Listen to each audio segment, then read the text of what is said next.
Hello, and welcome to the video book of No Dark Clouds.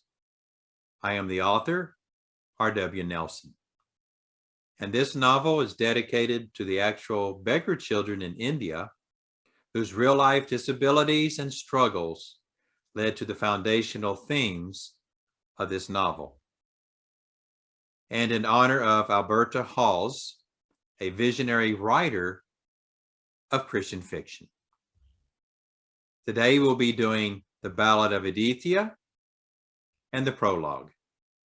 Let's get started. The Ballad of Aditya. The hurt in my heart is so deep. I don't want to wake in the morning. I have no more tears to shed. They're all on the floor before me. Dark clouds and fear surround me. Is there a light with answers? Why is my life in shambles? Does anyone really care at all? I'm so trapped and alone, the haze of my thoughts so empty.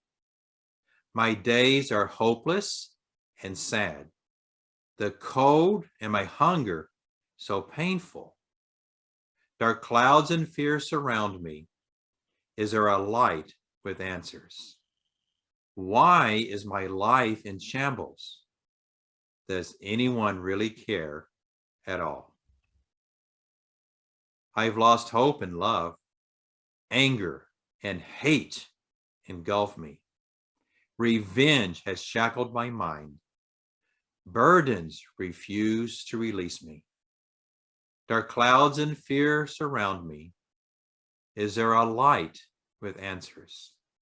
Why is my life in shambles? Does anyone really care at all? Jesus, mend my heart, set me free. Jesus, shine your light, help me to see. No dark clouds can bind you, no dark clouds unconquered. No dark clouds can keep me from you. Jesus, mend my heart, set me free. Jesus, shine your light, help me to see. No dark clouds to blind me, no dark clouds with Jesus. No dark clouds in heaven at all.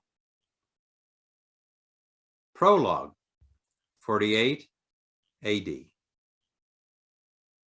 Standing next to the forward mast of a Roman cargo ship, a 28-year-old centurion peers out across the Mediterranean Sea. From his shiny oval shield, exquisite body armor, piercing sword, and purple cape fluttering in the wind, it is evident that he is from the Praetorian Guard in Rome. Purple was the color of the emperor.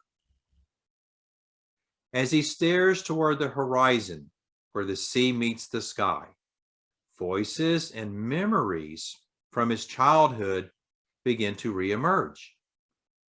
Memories he was once able to suppress now flood his mind. "What are you going to do about it, Leatherface?" exclaims a deep, gruff, masculine voice. "I've never had figs delivered to me from over a wall before," remarks a soothing, feminine voice. Dark clouds and fear surround me. Is there a light with answers? Why is my life in shambles? Does anyone really care at all? Sings a teenage girl, her voice echoing across the bow of the ship. The ship's captain slowly walks up to the majestic soldier and hands him a warm bowl of broth. "Centurion, the eagle and wreath on your breastplate mean that you are the Tracenarius of the Praetorian camp in Rome," he notes. "Yes, you are correct," replies the centurion. "You're not yet 30 years of age, but you are the ranking centurion of the Castra Praetoria?" the captain remarks curiously. You are a very perceptive shipmaster, responds the centurion. My life has been guided by many extraordinary things. That I can believe. Now you are being guided to Israel. Is this for pleasure or is it for duty? Asked the ship's captain. I'm not sure I know the answer to that question as of yet, the soldier replies. But I am from Israel. Jerusalem was the home of my youth, and I'm returning for the first time since I left 17 years ago. You surely have life stories to tell, no doubt. I wish you well on your journey, replies the captain as he places a comforting hand on the shoulder of the centurion. Traveling from Rome to the port of Joppa on the Israeli coast was a 4-day excursion. Even before the Roman Empire, the seafaring harbor had been an important port for almost 2,000 years. It was at Joppa where Jonah attempted to run away from God by escaping on a fishing vessel. Now, centuries later, a young man is returning to the homeland of his youth on a ship, attempting to run back to his God. Upon acquiring a stallion in the port city, the Roman soldier makes the 1-day journey to Jerusalem.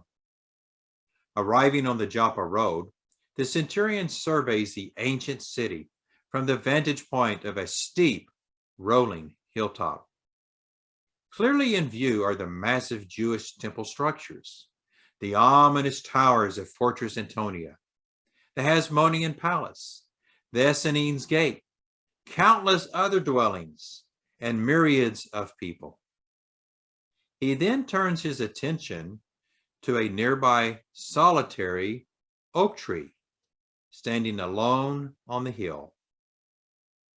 Is that where he is, in heaven? Echoes the voice of a young boy.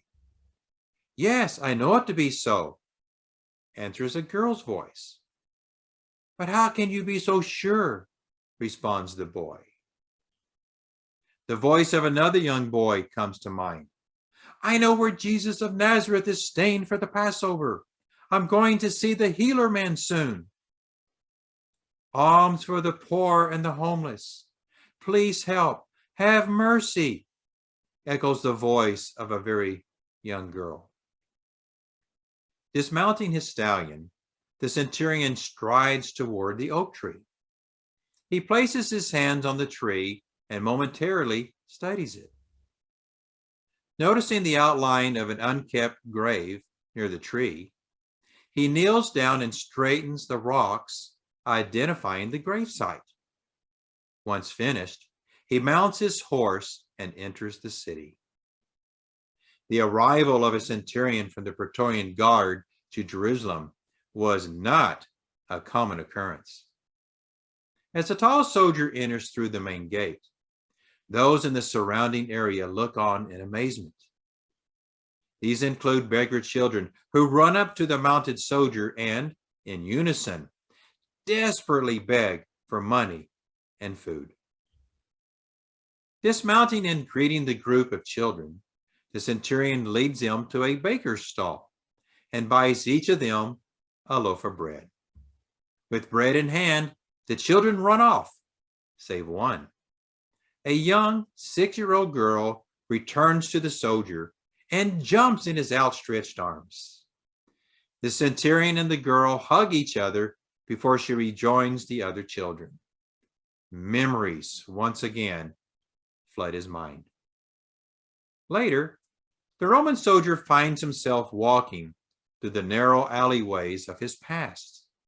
Remarkably, he seems to remember exactly how to maneuver through the maze of alleys. He comes upon a familiar location. Turning a corner, the soldier sees a man in his mid-20s, crippled in both legs, weaving baskets. Numerous finished baskets lean against a short wall. The man instructs a young boy. The centurion stares at the weaver as a memory of his past surfaces in his mind. Hey, Oh, wow. You've been gone a long time. I knew you'd come back someday. I've kept it really clean. Helping the young boy with his weaving, the crippled man looks up in awe at the soldier. Abner, look, my son. We are in the presence of a Praetorian guard, he exclaims. What's a Praetorian, Daddy? Someone who deserves our respect, responds the amused father. As the soldier approaches the two weavers, the crippled man suddenly recognizes him. Oh, my lord. Not just any Praetorian, Abner. Not just any Roman soldier. It's been a very long time, my dear friend, replies the centurion as he kneels next to the weaver. Life is treating you well, I see. Yes, God has been good to me. His grace and mercy are sufficient, the man says peacefully. Later that afternoon, the crippled man hurriedly crosses a busy street using his knee pads on the dusty road. He arrives at a closed door and quickly enters without knocking. In doing so, he startles an 18-year-old girl standing inside the dwelling. Tabitha, where is your sister? Where is she? The man asks excitedly. Oh, she is? Tabitha stops in mid-sentence. Her older sister, a young woman in her early 20s, walks into the room. What's all this commotion about? She asked with concern. He's back. He has returned, the crippled man exclaims, eyes beaming with joy. Who has returned? She questions. The boy. But he's a man now. He's come back, he replies, and he's gone to the empty tomb. Looking at the empty tomb of Jesus, the centurion kneels down near an olive tree and thrusts his sword into the ground.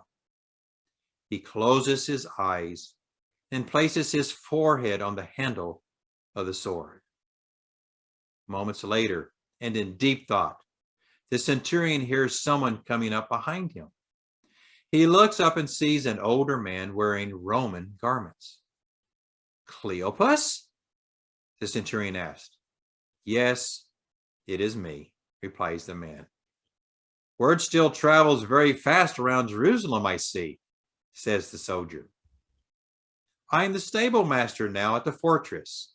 I hear everything, smiles Cleopas. The last time I put a blade into the ground here, I planted the olive pit that became this tree, responds the centurion while looking at the empty tomb. But I failed him, Cleopas. I haven't done what he told me to do. I have not kept my word and have dishonored his name. But you have returned, responds Cleopas, and the Lord remembers his promises to you. What did you say? The soldier asked briskly. God remembers. Look at you. Even now his hand is upon your life. God remembers, states Cleopas. Tabitha and her older sister run toward the tomb. When they see the centurion and Cleopas, they stop.